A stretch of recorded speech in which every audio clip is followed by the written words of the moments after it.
ഞാൻ 2 പ്രാവശ്യം സാദിഖ് അലി തങ്ങളെ ട്രൈ ചെയ്തു, പക്ഷെ കിട്ടിയിരുന്നില്ല. നിങ്ങൾ പറയണം, ഒരു യഥാർത്ഥ കാര്യം നിങ്ങൾ തന്നെ പറയണം. കാരണം ഇവിടെ ഈ മുസ്ലിങ്ങളാണ് ഈ ഡ്രഗ് ജിഹാദും ലവ് ജിഹാദുമായിട്ട് നടക്കുന്നതെന്നാണ് ഇവിടുത്തെ ഹിന്ദു തീവ്ര വിഭാഗങ്ങൾ പറയുന്നത്. എന്നാൽ ഈ കുട്ടികൾക്ക് ഈ പേര് മാത്രമേ ഇവരുടെ പേര് വരുന്നുള്ളൂ, മുസ്ലിം നാമധാരികളുടെ. എന്നാൽ ഇവർക്ക് വൻതോതിൽ ഈ സാധനം എത്തിച്ചു കൊടുക്കുന്ന ഇവിടുത്തെ ഹിന്ദു തീവ്ര വിഭാഗത്തെ അടുത്ത മധ്യ വലതുപക്ഷക്കാരൻ്റെ അടാറ് ലോജിക്ക് അതിനു വേണ്ടി മാത്രമാണ് ഈ വീഡിയോ ചെയ്യുന്നത്.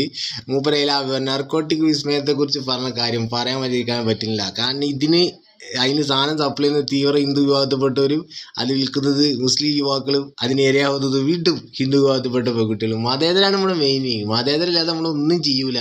മതേതരം വെച്ച് നമ്മൾ വെളുപ്പിക്കും, മതേതരം വെച്ച് നമ്മൾ വിഭജിപ്പിക്കും, മതേതരം വെച്ച് നമ്മൾ മൊത്തത്തിൽ കേരളത്തിൽ ഒരു സൈസൊക്കെ കൊണ്ടുവരും. അപ്പോൾ അജാതി അടാറ് ലോജിക്കുകൾ ഇറക്കാൻ ഇവർക്ക് സ്പേസ് ഉണ്ടാക്കി കൊടുക്കാൻ നമ്മുടെ സമൂഹത്തിൽ ഇടമുണ്ട് എന്നുള്ളത് അറിഞ്ഞപ്പോൾ ഇജാതി അടാറ് ലോജിക്ക് ആരും ഇറക്കില്ല.